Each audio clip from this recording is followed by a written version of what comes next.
In April 2020, only weeks after the first COVID lockdowns hit, videos started popping up of animals roaming towns and cities. A puma in Santiago, wild coyote in San Francisco, and dolphins in the rivers of Istanbul. Not all of these videos were cases of animals finally free from those annoying featherless bipeds. Wildlife is encroaching into formerly no-go urban territory, but while some, like the wild goats of North Wales, seem to be enjoying their new domains, others, like the monkeys of Lopburi, Thailand, are clearly hungry and missing people. After we're gone, this is what we've left behind: empty streets and starving monkeys. The world as a whole might seem indifferent to us leaving, dying off, or however we go, but it will have been unmistakable that we were here. Not just for the few animals that might remember 20 years after we've left, but for our physical mark on the landscape.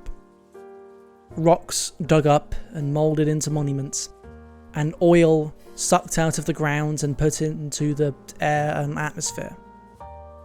Like it or not, we will have a legacy.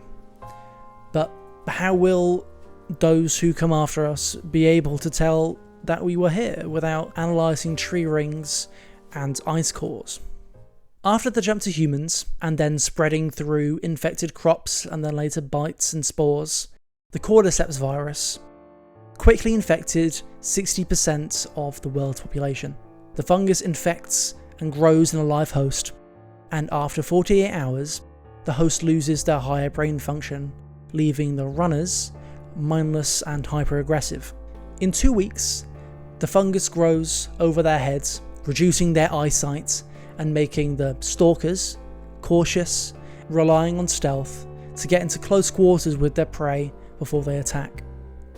After about a year, the infection is now covering most of their body, and so they've now become hardened and blind, and they from here develop echolocation, giving clickers their name.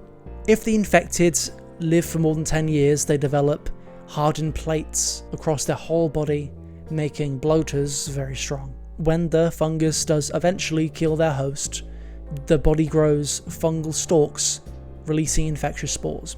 In the year 2030, 20 years after the apocalypse, Joel, our protagonist, is a smuggler living in the Boston quarantine zone with his partner Tess. And after making a deal with Marlene, the head of the rebel group the Fireflies, they are tasked with smuggling Ellie out of the city, who they find out later is infected with the Cordyceps virus and immune. 20 years on, guns are still easy to come by. The large cities that are left are under martial law, and so force is used to keep people in line and to stop them from leaving the quarantine zone. Clothes are available, but as of course manufacturing is not what it once was, people have to take care of what they do have, as while scavenging is an option, it's very risky given the threat from the infected. Leaving the Boston quarantine zone, the area around is completely destroyed. They escape through an underground passage into a long abandoned house, which is now only recognisable through the entrance to the basement and the now barely intact walls. The area is a mess. Broken fences, scattered vehicles, and half-collapsed buildings make a pathway into the rest of the city. The freeze-thaw cycle is a major cause of damage to construction materials such as concrete and brick assemblies. Freeze-thaw damage occurs when the water fills in the voids of a rigid, porous material and then freezes and expands.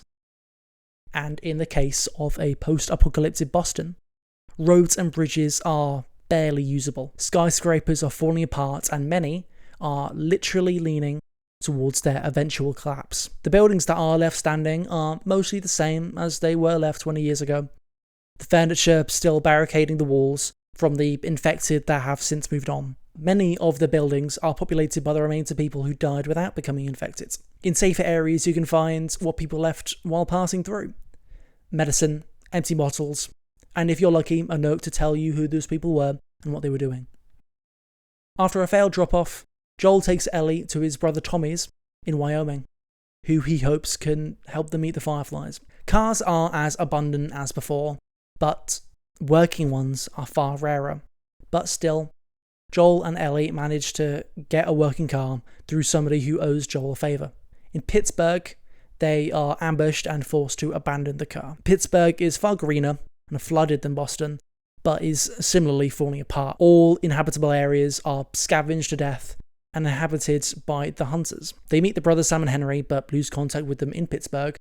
But they meet them again after escaping Pittsburgh through jumping off a broken bridge. One of the sources that the team working on The Last of Us used was Alan Weissman's The World Without Us. Steel expands as it warms and contracts as it cools, and bridges like the one in Pittsburgh stretch during the summer and shrink during the winter, and that makes them require expansion joints. In winter, when they shrink, the space inside expansion joints opens wider and stuff blows in. Whenever it does, there's less room for the bridge to expand when things warm up. With no one painting the bridges, joints fill not only with debris but also rust, which swells to occupy far more space than the original metal. When joints fail, after cycles of growing and shrinking, bridges, like that one in Pittsburgh, will collapse.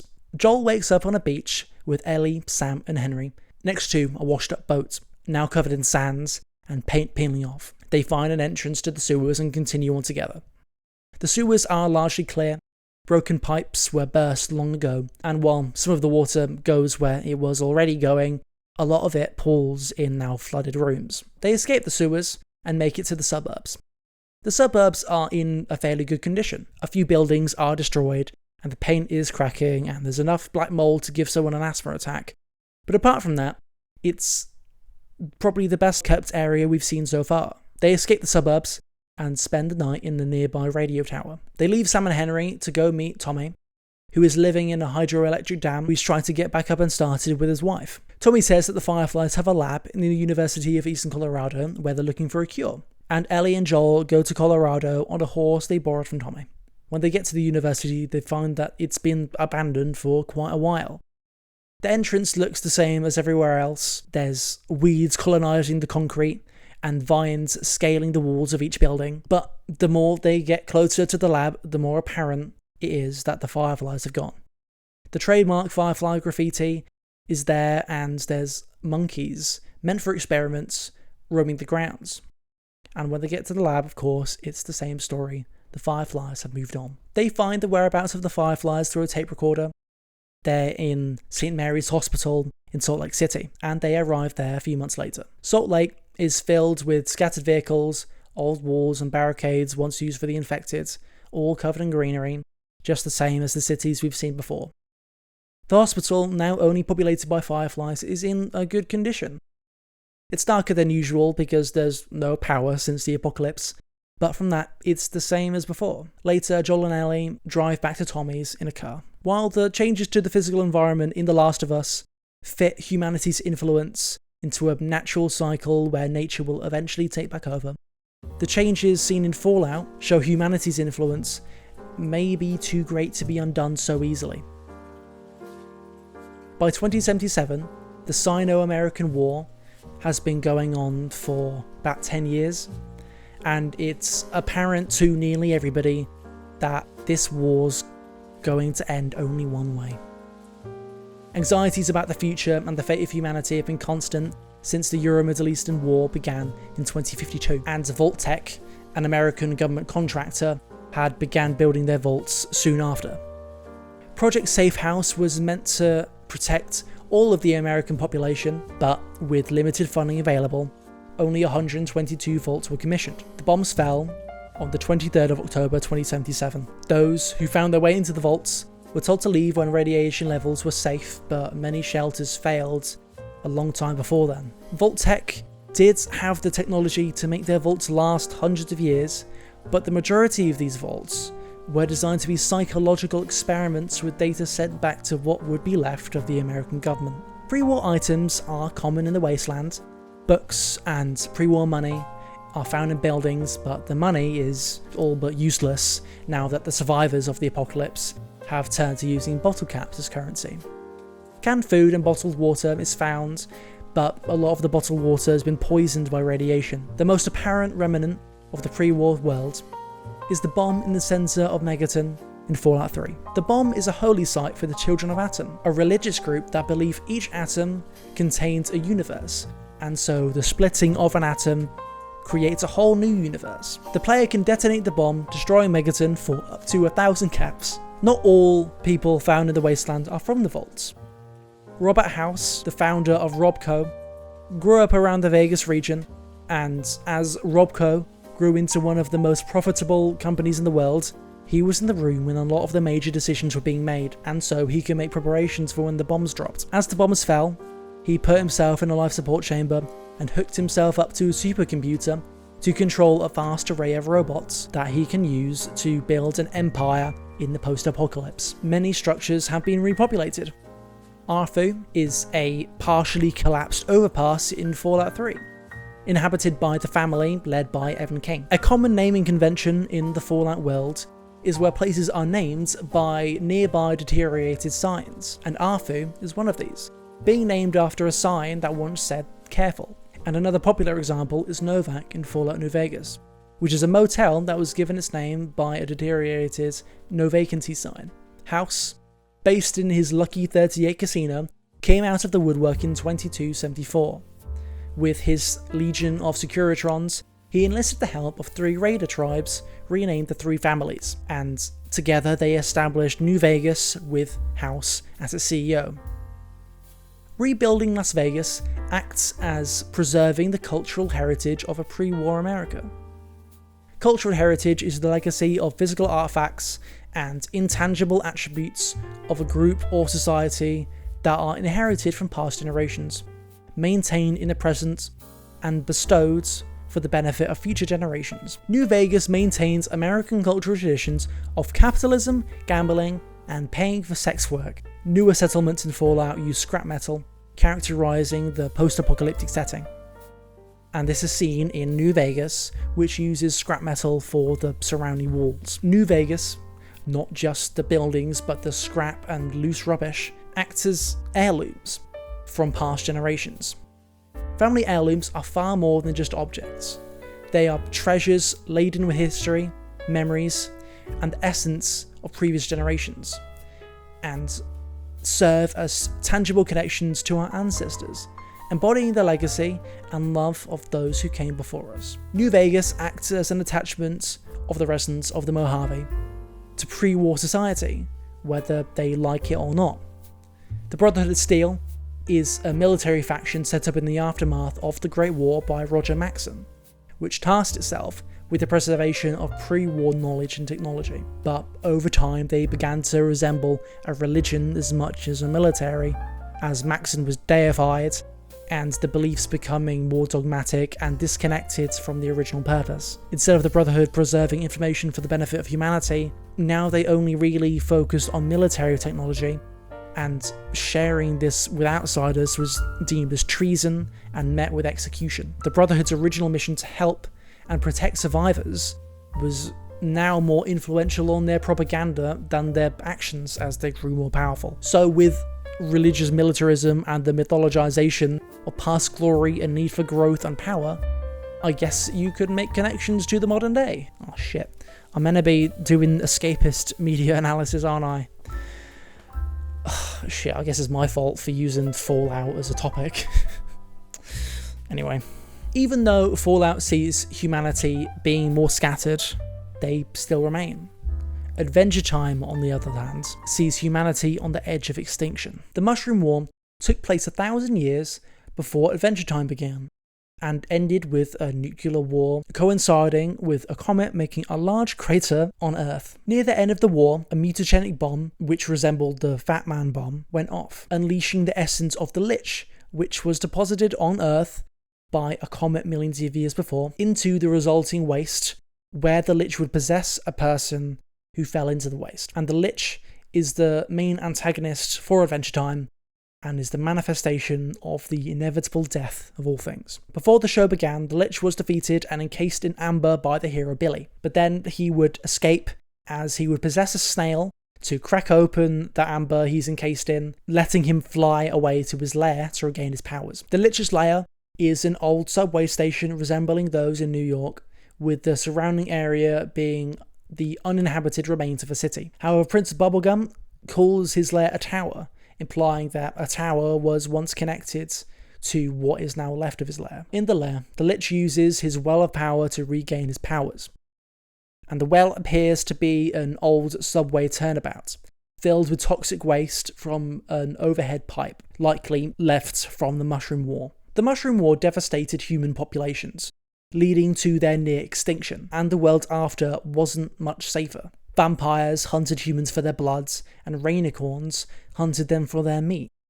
By the time of the show, human meat is considered a delicacy by the rainicorns, and substitute human meat is now very popular. So, between that as well as the roaming mutants, humans were nearly hunted to extinction.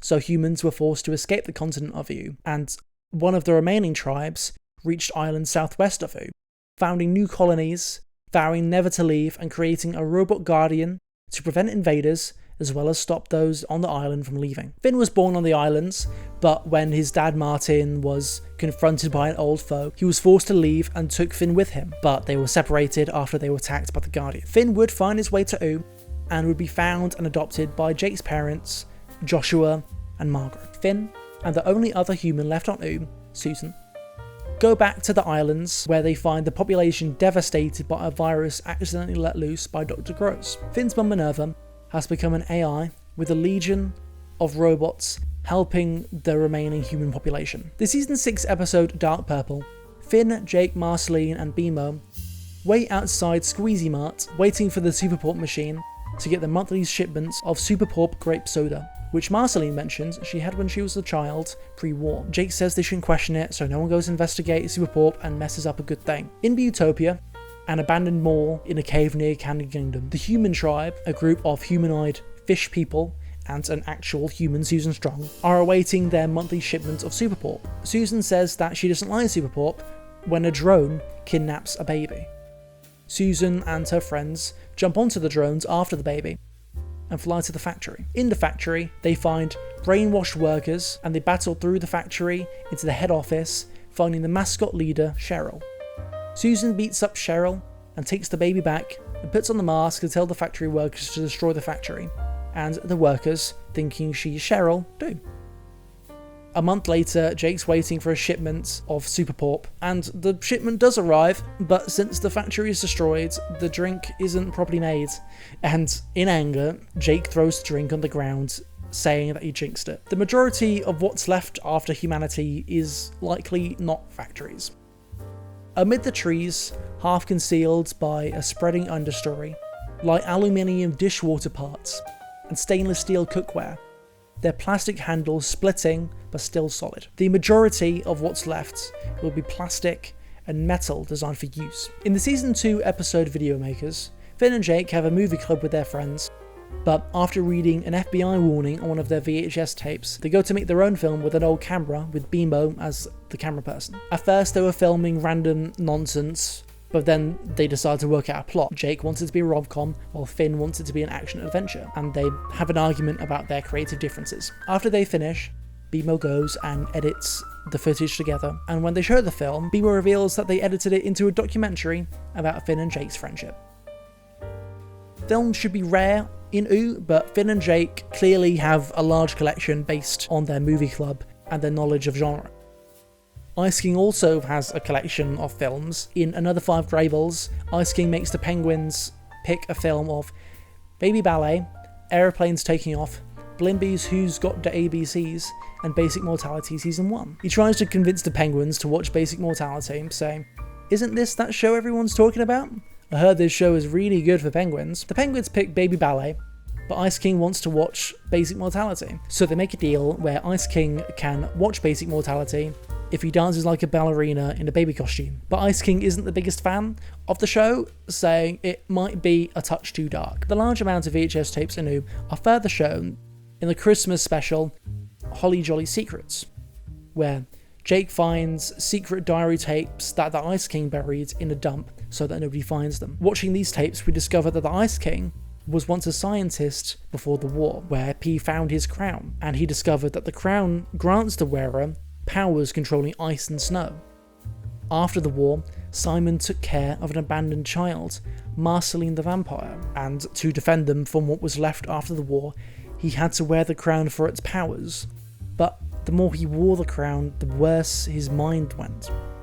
And he eventually lost his mind, becoming the Ice King we now know. This also shows that the crown also grants its wearer immortality, and that the Ice King and Marceline are two of the last remaining people from before the war. The Martian Chronicles is a fix-up novel by Ray Bradbury, made up of short stories which are connected by bridge narratives.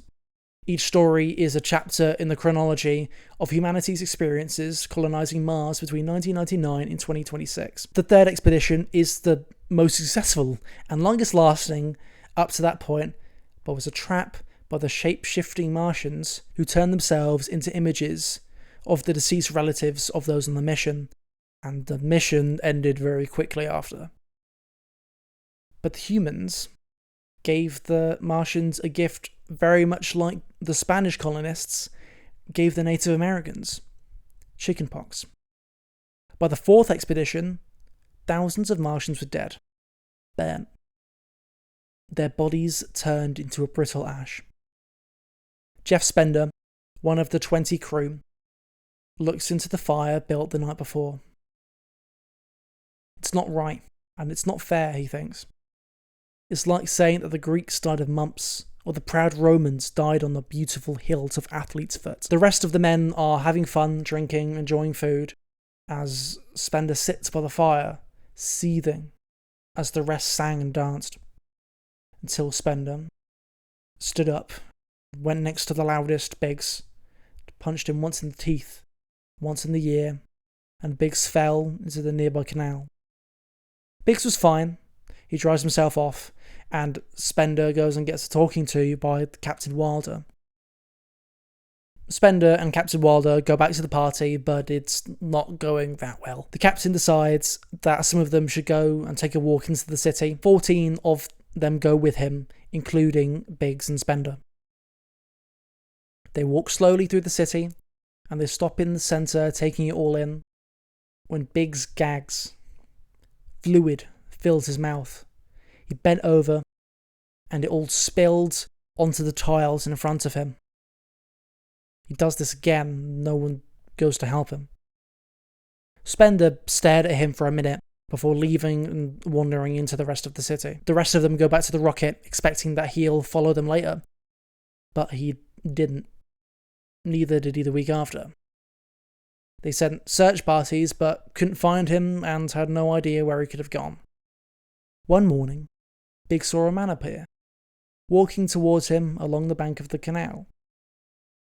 "I'm the last Martian," he said, taking out a gun. "Cut it. What kind of joke's that, Spender?"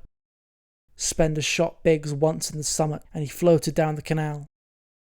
Spender went to the rocket, where he met 4 men, and after a short conversation, all of them were dead. And Spender walked away. In the morning, the rest of the crew came down. They found the bodies, buried them, and went to hunt for Spender. It didn't take them long to find Spender, and the shooting began not long after.